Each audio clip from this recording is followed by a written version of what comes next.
Berjumpa lagi dengan saya, Effendi Tobing, dalam Boker Top Channel. Terima kasih untuk semua saudara, sahabat yang dengan setia menonton video-video saya. Semoga itu menjadi berkat.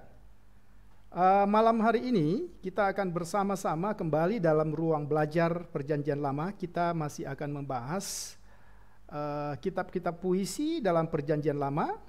Kali ini kita akan mencoba memulai sesudah kemarin kita melihat sedikit introduksi mengenai perbedaan puisi dan prosa dan juga gaya bahasa yang terdapat pada kitab-kitab puisi. Maka hari ini kita akan mencoba melihat secara khusus bicara tentang kitab Mazmur.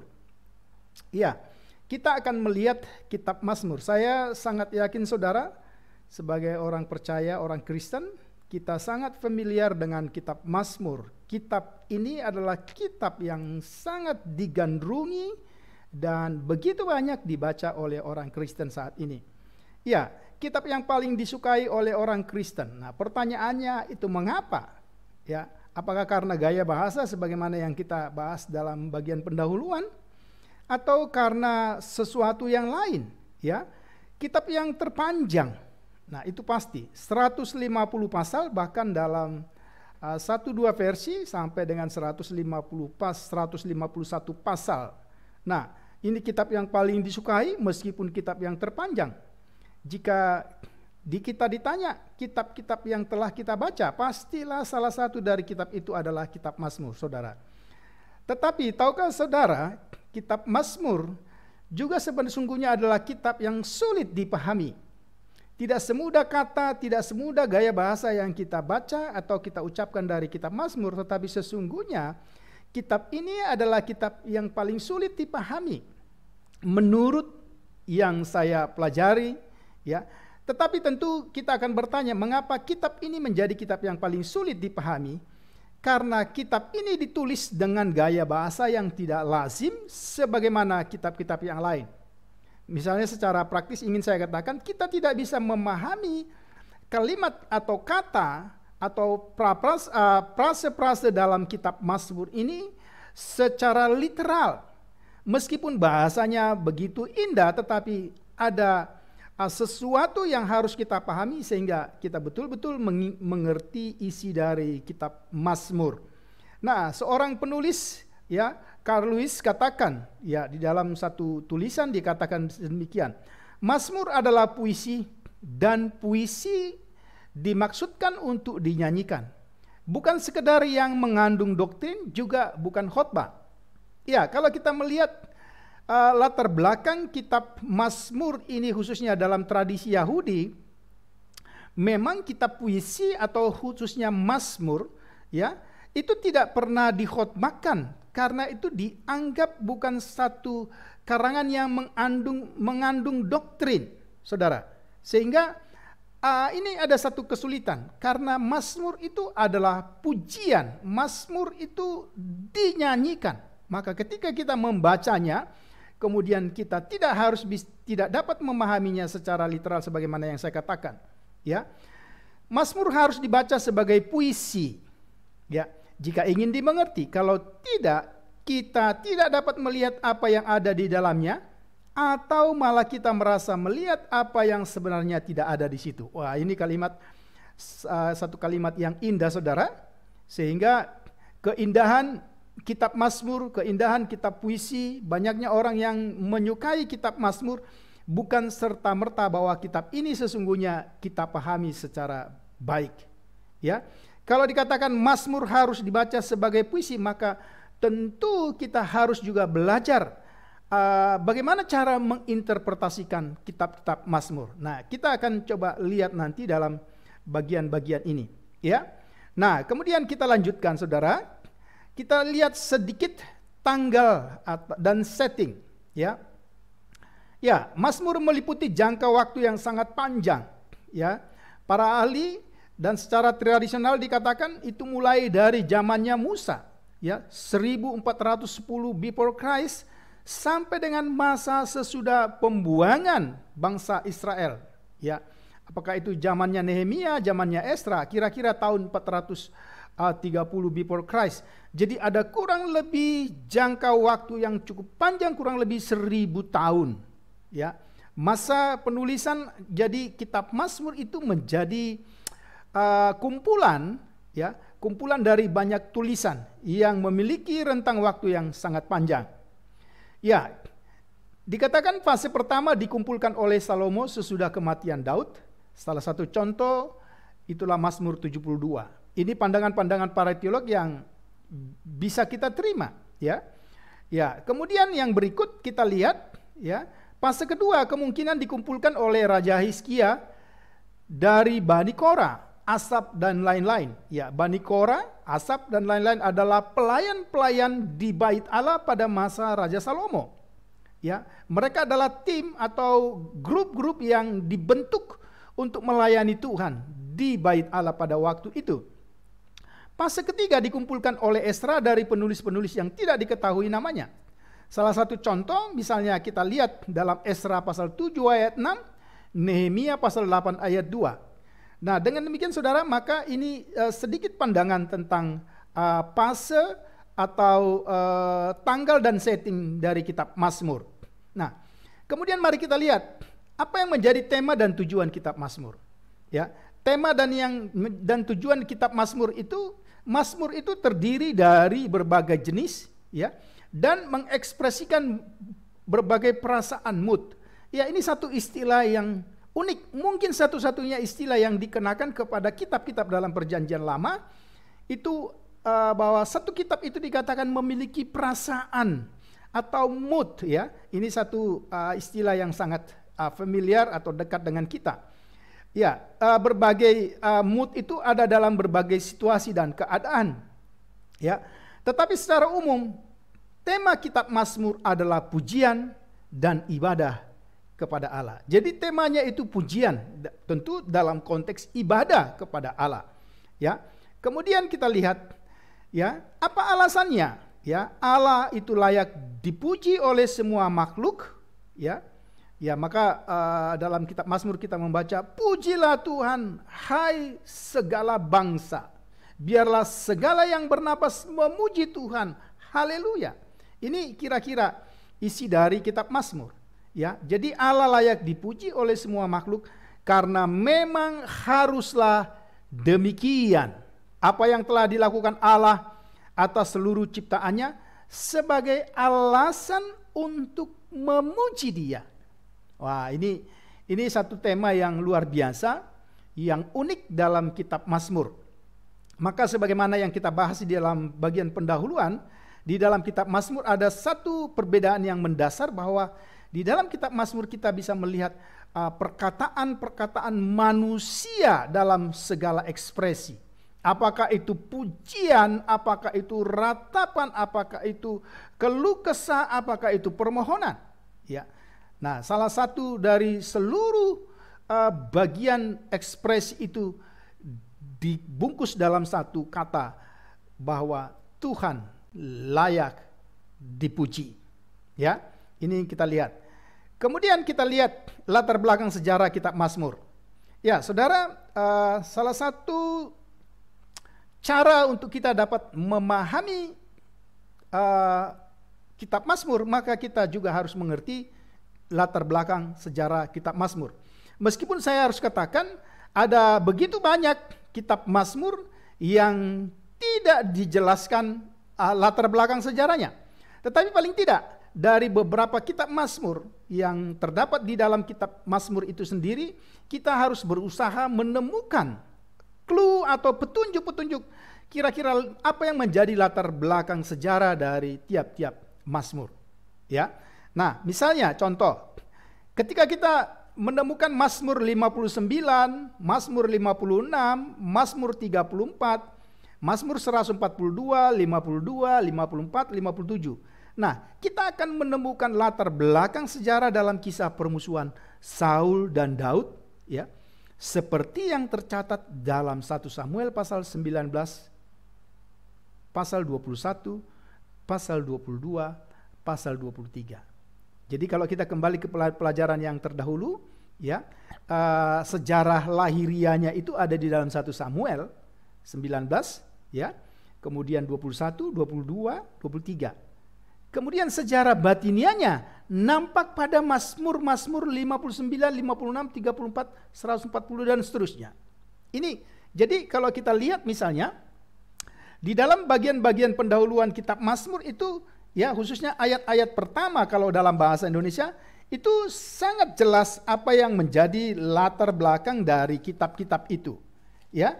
Misalnya salah satu contoh, ya, Mazmur 59 misalnya, untuk pemimpin biduan menurut lagu Daud, ya, jangan memusnahkan miktam dari Daud ketika Saul menyuruh orang mengawasi rumahnya untuk membunuh dia. Nah, teman-teman, sahabat yang saya kasih dalam Tuhan Yesus Kristus, kita penting memahami sejarah dari kitab Mazmur itu. Ini contoh. Kemudian Mazmur 51. Salah satu contoh yang saya juga sudah jelaskan sesingkat dalam bagian pendahuluan, memiliki latar belakang sejarah dalam peristiwa perzinahan Daud dengan Batseba. Ya, Mazmur 51 khususnya ayat 7. Ya, itu menjelaskan bagaimana peristiwa yang dialami oleh Daud dalam segala dosa dan pelanggarannya, sehingga dia jatuh ke dalam dosanya dalam perzinahan pada waktu itu. Ini menjadi latar belakang yang dapat kita pelajari untuk kita dapat memahami Mazmur 51 ini. Ya. Kemudian bagian-bagian lain, Mazmur 60 misalnya. Ya, kalau saudara perhatikan di ayat-ayat yang pertama, oke, memiliki latar belakang sejarah pada masa perang antara bangsa Israel dengan Bani Amon. Jadi 2 Samuel pasal 18 ayat 13 itu menjadi kunci untuk kita bisa memahami Mazmur pasal yang ke-60. Kemudian Mazmur 3, ya, sebagaimana juga yang saya jelaskan secara singkat pada bagian pendahuluan, maka itu juga memiliki latar belakang sejarah pada peristiwa permusuhan Daud dengan Absalom. Tercatat pada 2 Samuel pasal yang ke-15. Bagian yang lain, Mazmur 18, ya, merupakan klimaks atau kulminasi pemerintahan dari Raja Daud. Itu terekam pada peristiwa yang dicatat dalam 2 Samuel 22. Oke, ini kita lihat Mazmur 7. Saudara bisa bandingkan dengan 2 Samuel 16 ayat 5, Mazmur 63, 2 Samuel 15 ayat 23 dan lain-lainnya. Oke. Kemudian Mazmur 42, 49, ya. Oke, saudara perhatikan 42 sampai 49, 84 sampai 85, 87 sampai 88. Mazmur yang ditulis oleh Bani Korah dapat dihubungkan dengan pelayanan di rumah Allah, karena mereka adalah grup atau kelompok pelayan Allah atau penyanyi seperti yang tertulis dalam 1 Tawarik pasal yang ke-6. Ya, memang ada clue yang bersifat eksplisit, tetapi juga ada clue yang bersifat implisit. Tapi paling tidak, ketika kita ingin memahami kitab Mazmur, maka salah satu cara, temukan dulu latar belakang historisnya. Kalau itu terekam di dalam ayat-ayat pertama dalam kitab Mazmur, biasanya seperti itu. Oke? Tetapi yang merupakan kesulitan, kita harus mengakui saudara bahwa ada begitu banyak dalam kitab Mazmur. Ya, saya tidak menghitung jumlahnya, tetapi begitu banyak di dalam kitab Mazmur yang tidak dijelaskan secara eksplisit maupun implisit apa yang menjadi latar belakang sejarah dari tulisan-tulisan yang terdapat pada kitab Mazmur itu. Tapi paling tidak, sekali lagi, kita harus berusaha mencari, ya, dan kita harus memahami bahwa kitab Mazmur itu adalah satu kumpulan dari tulisan-tulisan dari banyak orang dalam periode ratusan bahkan 1000 tahun, kurang lebih seperti yang saya jelaskan tadi. Sehingga tidak mudah untuk memahaminya. Namun sebagai orang percaya, kita sangat yakin bahwa Tuhan akan memampukan kita untuk memahami kebenaran firman-Nya yang termasuk juga di dalam kitab Mazmur. Kemudian berikutnya saudara, mari kita lihat klasifikasi kitab Mazmur. Saudara, saya mau katakan dengan tegas dalam konteks ini, ini sangat penting kita mengerti apa yang disebut dengan genre. Ya. Contoh misalnya kalau kita kita bahasakan dengan bahasa sederhana, kita harus mengerti jenis kelamin tiap-tiap kitab itu. Ya, jangan dia berjenis kelamin feminin kita memperlakukannya maskulin, atau sebaliknya dia berjenis kelamin maskulin kita memperlakukannya secara feminin. Kita tidak boleh serabutan, tetapi ya kita harus mengerti klasifikasi kitab Mazmur. Jadi ini yang kedua. Kalau tadi saya katakan untuk memahami atau melakukan interpretasi kitab Mazmur, kita mengerti latar belakangnya. Kemudian yang kedua yang sangat juga penting, kita dapat mengidentifikasi ya kitab-kitab Mazmur yang sedang kita bahas. Sehingga ketika kita membuat identifikasi dengan benar terhadap kitab Mazmur, maka kitab Mazmur akan sungguh-sungguh muncul sebagai kitab yang memiliki perasaan yang benar sebagaimana yang dimaksudkan. Oke? Ini kitab Mazmur dapat dibagi berdasarkan isi, mood, dan strukturnya. Inilah yang disebut dengan genre. Atau bahasa sederhananya seperti yang saya katakan, kalau kita menganalogikan dengan manusia, inilah yang disebut dengan jenis kelaminnya. Oke? Jadi kita harus dapat mengidentifikasi isinya. Oke? Kemudian perasaannya, moodnya. Kemudian juga ada petunjuk lain, itulah strukturnya. Oke? Maka kita lihat ya, ada beberapa klasifikasi genre, ada yang disebut dengan himne ya, pasal 33, 68, 96, 100, 103, 100, 105. Ya, ada juga yang disebut dengan lament psalm, itu Mazmur ratapan. Ya. Ini hanya klasifikasi yang bersifat sederhana. Tentu kalau kita meneliti atau penelitian-penelitian yang lain, mungkin dia memiliki klasifikasi yang ya hampir sama, tetapi mungkin bisa lebih banyak. Ya. Kemudian ada Thanksgiving Psalm yang sebagai Mazmur ucapan syukur. Ya.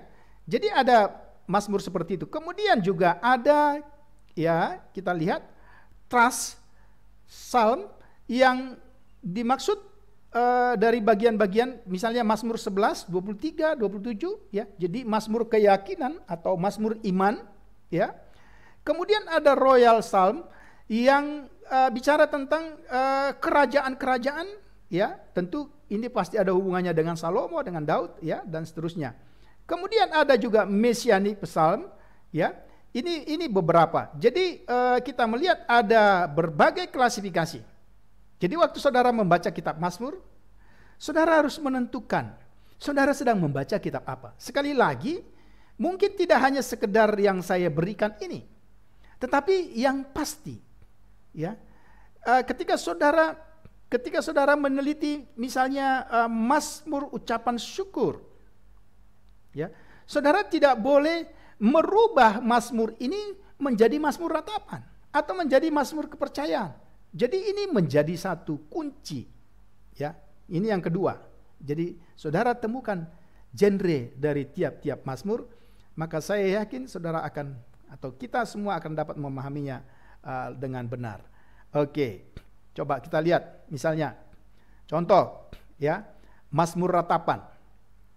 Wah, ini Mazmur dari berbagai genre tadi, saya ingin fokus dulu kepada Mazmur ratapan. Mengapa? Ada alasannya, ya. Karena Mazmur ratapan itu adalah Mazmur yang terbanyak di dalam kitab Mazmur. Mazmur ratapan, ya. Apakah ratapan yang bersifat individu?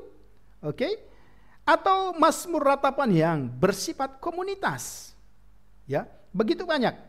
Mungkin ayat-ayatnya mungkin masih kurang, tapi saudara bisa menyelidiki sendiri. Tapi paling tidak, ini memberi gambaran kepada kita bahwa Mazmur ratapan menjadi salah satu genre dari kitab Mazmur yang sangat dominan.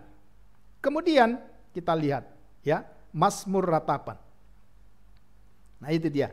Mazmur yang paling banyak dalam kitab Mazmur adalah Mazmur ratapan. Nah, pertanyaan saya, ketika kita kembali kepada tema dari kitab Mazmur itu adalah pujian. Faktanya, saudara, Mazmur yang paling banyak di dalam kitab Mazmur itu adalah kitab Mazmur ratapan. Apakah kemudian tema dari kitab ini harus kita ubah? Bukan lagi menjadi pujian.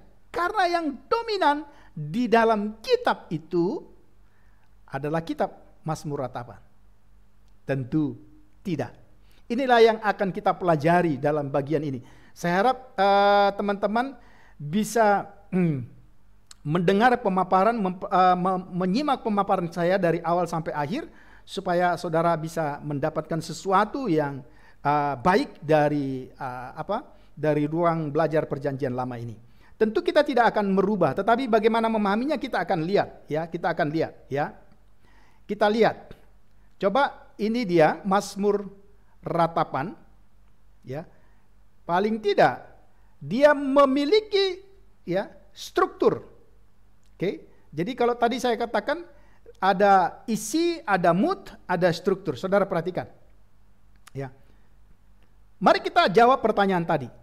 Jika di dalam Alkitab kita, kitab Mazmur, ya, yang paling banyak, bahkan menurut para ahli, paling tidak sepertiga dari 150 pasal, berarti kurang lebih 50 pasal, ya, itu terdiri dari Mazmur ratapan, apakah itu individu atau komunal, ya, bersama-sama.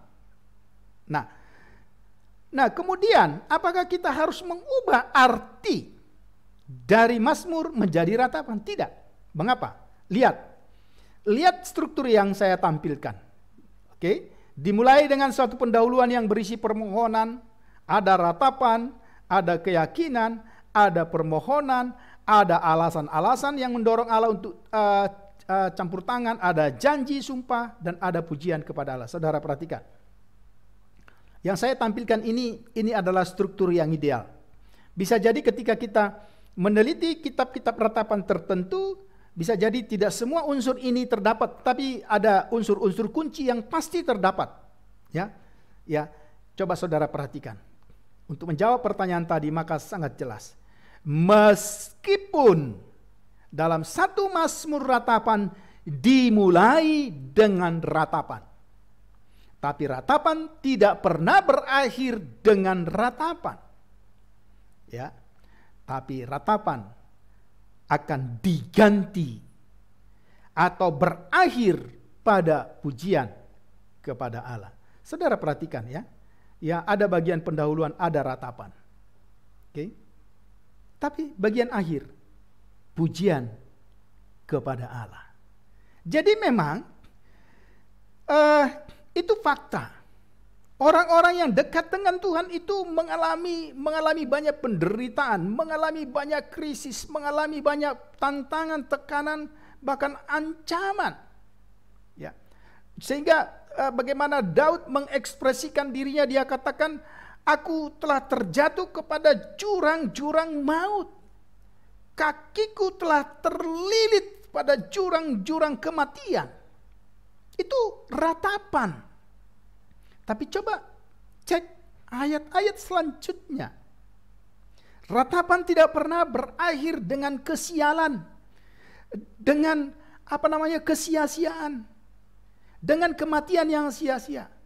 Tapi ratapan di dalam kitab Mazmur itu selalu berakhir dengan pujian kepada Allah.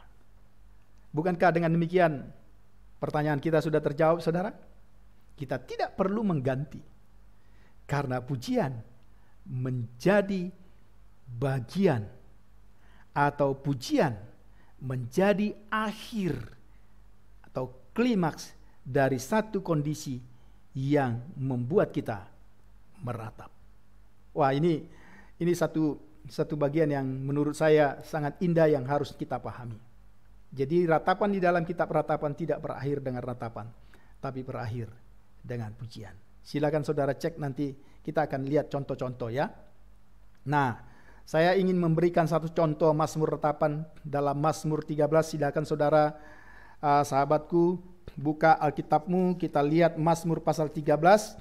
Kita akan lihat 7 unsur, ya 7 unsur, 6 atau 7 unsur yang saya jelaskan pada struktur tadi. Ini contoh yang sangat ideal.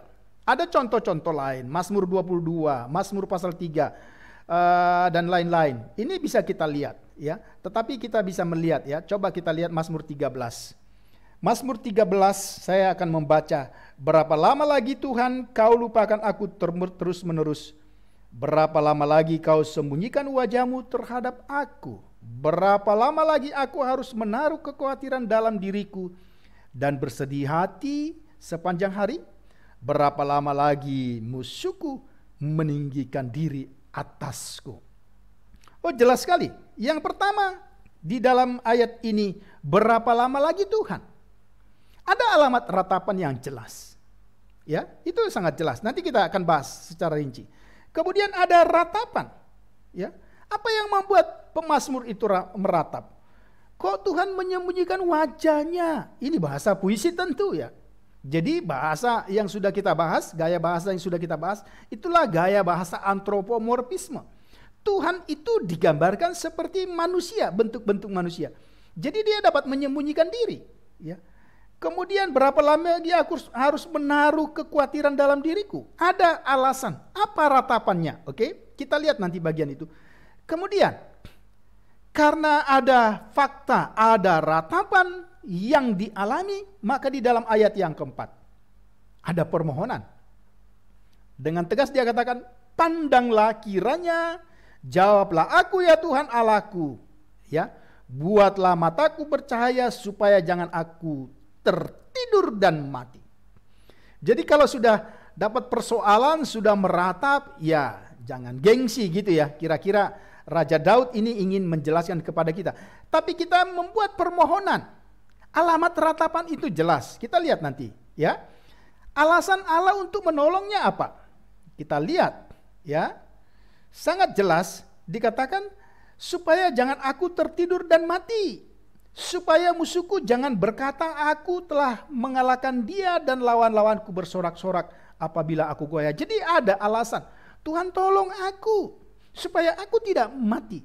Lihat bahasa Mazmur dengan keterus-terangan, dengan vulgar tanpa basa-basi yang seringkali berlawanan dengan bahasa kita. Ya. Kalau kita mungkin sudah menderita, kita bisa katakan, aku baik-baik saja. Gitu ya.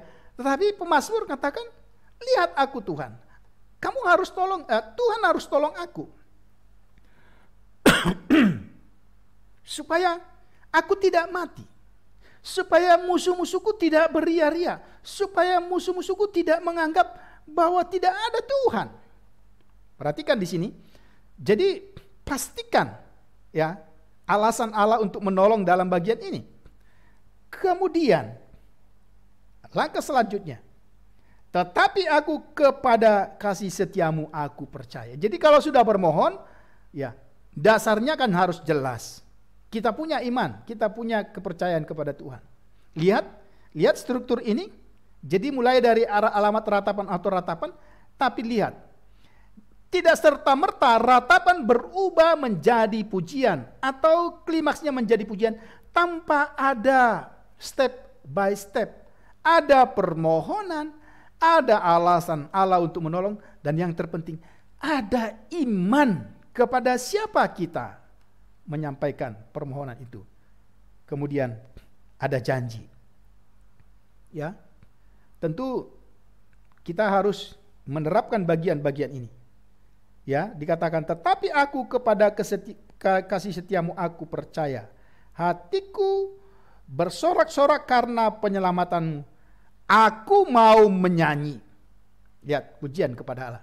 Perhatikan, kita akan lihat bagian-bagian ini secara lebih rinci supaya teman-teman dan sahabat dimanapun saudara mendengar tayangan ini, saudara bisa menerapkannya untuk memahami bagian-bagian lain. Ini contoh yang saya berikan. Ya, nah kita lihat satu persatu. Alamat ratapan itu ditujukan kepada Tuhan. Oke, pastikan alamatnya jelas. Karena kalau saudara meratap, alamatnya tidak jelas, siapa yang mau menjawab kan gitu kan kira-kira. Tapi kalau alamatnya jelas, maka kita bisa kita bisa berpegang pada siapa kita meratap. Oke? Kalau saudara bermohon meratap kepada seseorang yang jelas, maka saudara akan tahu bahwa akan ada jawaban dari alamat tersebut.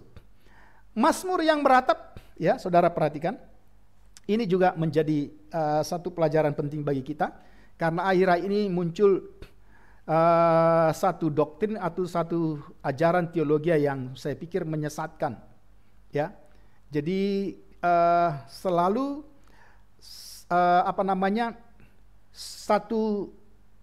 satu kondisi iman itu selalu ditandai dengan kemakmuran. Jadi kalau saudara tidak makmur, kalau saudara tidak kaya, kalau saudara tidak bersukacita selalu, kalau saudara tidak mengalami gilang gemilang, maka saudara belum menjadi orang percaya. Kira-kira kalau secara praktis, mungkin saudara bisa pelajari lebih lanjut, itu bisa kita lihat. Tapi kalau saudara perhatikan kitab Mazmur ini, untuk pemimpin biduan Mazmur Daud, yang meratap ini adalah orang yang memiliki hubungan yang intim dengan Tuhan. Perhatikan. Jadi saya mau katakan kali ini dengan tegas bahwa di dalam Alkitab tidak ada tempat teologi kemakmuran. Ya, ada begitu banyak contoh. Ya, meskipun tidak harus selalu menderita, tetapi statement dari teologi kemakmuran bahwa kemakmuran itu menjadi ukuran seorang beriman, kita perhatikan sangatlah keliru. Ya, pemazmur yang meratap memiliki hubungan yang intim dengan Tuhan. Ya, ini luar biasa, saudara. Mengapa? Ya, kalau dia tidak memiliki hubungan yang intim, maka sensitivitasnya atau kepekaannya secara rohani terhadap kondisi mengapa dia meratap itu akan hilang. Tapi lihat, hubungan yang intim dengan Tuhan tidak menjadi jaminan untuk tidak meratap. Jadi kita lihat ya, kita perhatikan. Nah, jadi 3 pokok penting ini menjadi counter kita kepada teologi kemakmuran yang tidak ada tempatnya. Hubungan yang intim dengan Tuhan justru mempersiapkan pemazmur, ya, untuk menghadapi situasi yang membuatnya meratap. Saudara perhatikan, ya. Jadi orang yang intim dengan Tuhan, ketika dia meratap, dia akan memiliki kepekaan. Ya, coba saudara perhatikan. Mengapa saya katakan seperti itu? Alasan, ya. Alamat ratapannya jelas. Kemudian kita lihat, ya.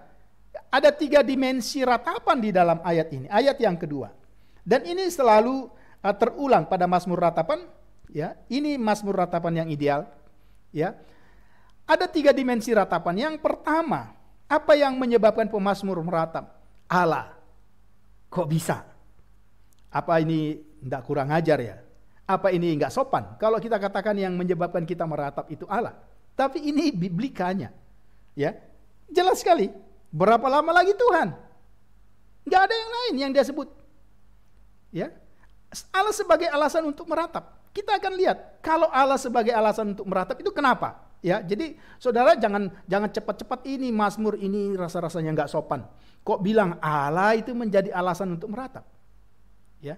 Nah, sekali lagi kuncinya adalah keintiman orang yang meratap dengan Tuhan, sehingga dia bisa melihat, bisa merasakan, dia peka terhadap apa yang menyebabkan dia meratap. Oh loh, kok Allah jauh?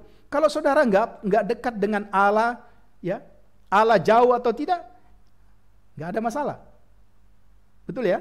Kalau Allah itu dekat dengan kita, Allah jauh sedikit, atau kita merasakan sesuatu yang tidak sesuai dengan kehendak Allah, kita akan langsung merasakan. Itu kira-kira, ya. Nanti tapi kita akan lihat, ya. Ayat yang ketiga. Apa alasan? Ya, aku. Jadi persoalan-persoalan egonya kita, keinginannya kita, seperti Yakobus katakan. Ya, jadi kitalah yang membuat diri kita dicobai, keinginan kita. Perhatikan ayat 13. Berapa lama lagi aku? Ya, jadi pribadi pemazmur. Ya, selain Allah, pemazmur, ya, oke. Yang ketiga, musuh. Ini yang bersifat eksternal. Ya, ada 2 internal, Tuhan dengan aku. Eksternal. Ini fakta, musuh. Orang-orang yang bisa membuli orang Kristen, orang-orang yang bisa mengintimidasi, orang-orang yang membakar gereja, orang-orang yang melakukan penganiayaan, atau kondisi-kondisi dari luar yang membuat kita meratap. Ya, kita bersyukur kita memiliki kebebasan di negeri ini untuk beribadah. Tetapi berapa banyak gereja, berapa banyak tempat negara yang tidak seperti kita. Karena ada musuh-musuhnya Tuhan yang tidak menghendaki kekristenan, kebenaran. Atau ada banyak orang yang dibawa kepada kerajaan surga. Sehingga penganiayaan demi penganiayaan. Ya, saudara bisa baca buku-buku martir, buku-buku atau kesaksian dari Open Doors atau badan-badan misi lainnya. Ya, itu saudara bisa baca bagaimana kekristenan itu mengalami banyak musuh. Nah, lihat ratapan. Dipakai istilah berapa lama? How long? Oh God, ya. Ini dipakai 4 kali. Berarti apa? Ya. Ini bukan basa-basi, saudara. Ini ingin mengekspresikan satu kondisi yang genting. Ya. Kita lihat di situ. Dia tidak dapat lagi menahan penderitaan itu lebih lama lagi. Tuhan, tolong aku sekarang. Pertanyaan ini adalah pertanyaan retorikal yang tidak membutuhkan jawab. Ini pernyataan. Berapa lama lagi Tuhan? Sebenarnya, aduh sudah terlalu lama Tuhan. Enggak tahan lagi. Kira-kira kalau kita bahasakan. Ya. Pertanyaan tersebut memberikan kesan bahwa Allah bertanggung jawab. Ya. Dan saya pikir mungkin bukan memberikan kesan. Tetapi sesungguhnya memang Allah bertanggung jawab atas setiap pengalaman yang dialami oleh anak-anak yang dikasihi. Kalau istilah memberi kesan itu saudara kurang tepat, saudara bisa ganti.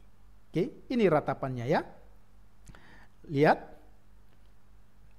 Ratapan itu juga bicara tentang bagaimana musuh-musuh, orang-orang yang tidak percaya akhirnya mereka bersorak-sorak. Ya, seperti mendapat hadiah. Karena melihat banyak anak Tuhan, banyak gereja, banyak orang percaya, sepertinya tidak mendapat pertolongan. Nah, ini yang menjadi alasan pemazmur memohon kepada Tuhan. Kita lihat bagian yang kedua. Itulah permohonan. Jadi dari alamat ratapan, oke, kemudian isi ratapan, maka sekarang permohonannya apa? Lihat kata-kata dalam permohonan ini begitu terus terang. Look, pandanglah, ya. Jadi lihat aku Tuhan. Wah, ini kalau orang yang nggak dekat dengan Tuhan ini kan penuh dengan basa-basi ya. Ya kan? Kalau kita mau ngomong sama pejabat aja itu kita harus karang sedemikian rupa supaya sopan. Tapi lihat, ya, karena kita nggak ngerti. Satu waktu saudara diberi kesempatan untuk menyambut Jokowi atau siapapun itu pembesar di negeri ini, saudara akan berusaha untuk menyampaikannya. Tapi saya yakin itu satu hal yang mungkin basa-basi. Tapi perhatikan kalimat orang yang begitu dekat dengan Tuhan. Look, pandang aku. Pandanglah aku. Ya. Jadi dia terus terang, pandang aku Tuhan. Artinya, lihat dong aku menderita sekarang. Lihat, ya. Terus apa yang dia katakan? Answer me. Jawab aku. Ini kalimat-kalimat terus terang. Ini satu hal yang luar biasa menurut saya ya. Kemudian give light, berikan terangmu. Karena di dalam terangmu aku bisa melihat semua persoalan-persoalanku, dan di dalam terangmu yang adalah kebenaran itu aku mendapat solusi dan aku mendapat kekuatan. Ya, saudara perhatikan. Ya. Kalau saudara lihat di ayat-ayat itu dipakai istilah Adonai atau YHWH, Elohim, ya. Pemazmur menyamakan Allahku dengan Yahweh dalam hal ini merupakan. Jadi, saudara perhatikan ya. Pandanglah kiranya, jawablah aku, ya Tuhan Allahku. Bukan dia katakan pandanglah aku, jawablah aku ya Tuhan. Tidak hanya berhenti. Tapi dikatakan Tuhan Allahku. Oh, bersifat personal, bersifat pribadi. Ini yang menjadi alasan bahwa orang yang beratap ini bukan orang yang jauh dari Tuhan, bukan orang yang tidak kenal Tuhan, tapi orang yang punya hubungan dan dasar yang dekat dengan Tuhan. Oke. Lebih lanjut kita lihat ada 3 alasan untuk kita bertindak. Ya, kita lihat ayat 3 dan 4. Ya. Dikatakan di sana, kematian si pemazmur sudah dekat. Oke, ini bahasa perjanjian lama, sudah dekat, sudah datang, sudah hadir. Oke. Pernyataan musuh atas kemenangannya. Jadi ini alasan-alasan Tuhan harus menolong dia. Musuh pemazmur bersukacita atas kematiannya. 3 alasan tersebut memasukkan Allah kepada situasi si pemazmur. Apakah pertanyaannya? Ya, supaya kita tidak kehilangan sopan santun, ya. Apakah kematian si pemazmur merupakan kegagalan Allah? Tentu tidak. Oke. Apakah jika si pemazmur dicemooh oleh musuh-musuhnya menunjukkan kelemahan Allah? Tentu tidak. Tapi yang pasti, kalau kita belajar di dalam kebenaran Alkitab PLPB, Allah berdaulat atas hidup segala sesuatu, khususnya atas hidup orang yang dikasihinya. Ya. Kita masih ingat toh Mazmur 8 ayat 28, ayat yang sangat terkenal. Ya. Allah turut bekerja di dalam segala sesuatu untuk mendatangkan kebaikan bagi mereka yang mengasihi Dia. Oke, ini ayat yang sangat terkenal. Kemudian kita lihat ayat yang ke-6. Tetapi aku kepada kasih setiamu aku percaya. Hatiku bersorak-sorak karena penyelamatanmu. Ada janji. Ya. Jadi ada apa? Ada apa namanya? Langkah, ya, langkah berikutnya yang dilakukan oleh pemazmur. Sesudah dia bermohon, ya, dia mengambil satu langkah di tengah situasi yang sulit dengan mengekspresikan imannya kepada Tuhan. Ini sangat penting. Jadi tidak tinggal pada permohonan, tetapi kita beriman kepada siapa kita bermohon. Ini sangat penting. Karena iman keyakinannya kepada Tuhan, ratapannya menjadi reda. Nah, pertanyaannya, apakah hubungan ratapan dengan iman? Saya ingin menjelaskannya secara singkat. Demikian. Apa hubungan ratapan dengan iman? Kalau kita lihat tadi bahwa ada ratapan diakhiri dengan pujian, tetapi ada jalan yang harus dilalui, permohonan dan iman. Ya. Jadi saudara jangan katakan kalau saudara mengalami penderitaan, seiring berlalunya waktu penderitaan saya akan berlalu. Itu pernyataan yang konyol dan tidak ada jalan keluar. Dan itu pernyataan yang sangat manusiawi tetapi keliru. Jadi jangan saudara katakan itu pernyataan-pernyataan yang putus asa. Seiringnya waktu maka penderitaan saya akan berlalu. Tidak. Tapi ada langkah yang jelas. Nah, sekarang apa hubungan ratapan dengan iman? Saya ingin menggariskan dengan 1-2 kalimat. Semakin besar iman yang dimiliki oleh seseorang, saya ulang, semakin besar iman yang dimiliki oleh seseorang, maka ya, sebesar apapun penderitaan yang dialami, ratapannya akan semakin kecil. Jadi berbanding terbalik.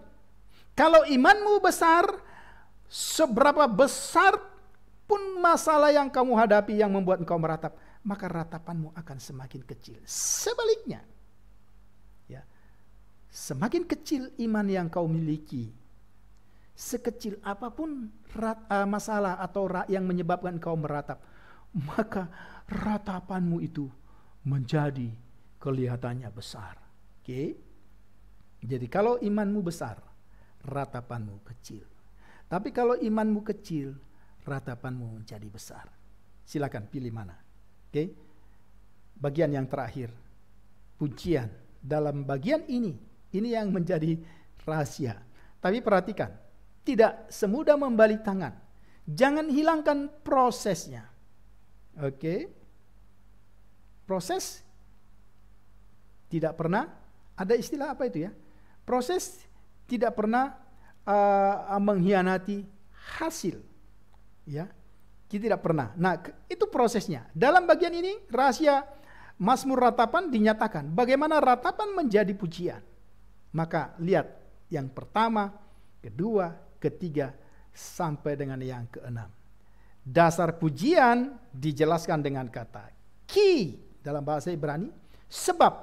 Jadi saudara, di dalam Alkitab, nanti di dalam Mazmur pujian kita akan melihat, bahwa jika seseorang memuji Tuhan, pasti ada key, ada sebab, karena, alasan. Apa yang ingin saya katakan? Tidak pernah di dalam kitab Mazmur seperti yang kita lakukan. Seringkali kita menyatakan sesuatu pujian kepada Tuhan, tapi hanya merupakan ungkapan basa-basi. Tidak ada alasan yang jelas. Tapi pemazmur jelas katakan, sebab. Nah, pertanyaan kedua, apa hubungan? Ya, apa hubungan iman dengan pujian? Jelas, ya. Kalau tadi, kalau semakin besar iman, maka ratapan semakin kecil. Kalau semakin kecil iman, maka ratapan semakin besar. Nah, kalau imanmu besar, pujianmu besar. Kalau imanmu kecil, pujianmu kecil. Saudara, demikian kira-kira ruang belajar perjanjian lama, pemaparan saya dengan beberapa contoh khususnya dari Mazmur pasal 13, dengan semua materi yang sudah kita bahas dari awal sampai akhir. Doa dan harapan saya, bagian-bagian ini bisa membekali saudara untuk dapat lebih lagi memahami kebenaran firman Allah, khususnya yang terdapat pada kitab Mazmur. Akhirnya kemuliaan hanya bagi nama Tuhan. Terima kasih bagi saudara yang menyaksikan tayangan ini. Tuhan Yesus memberkati. Salam.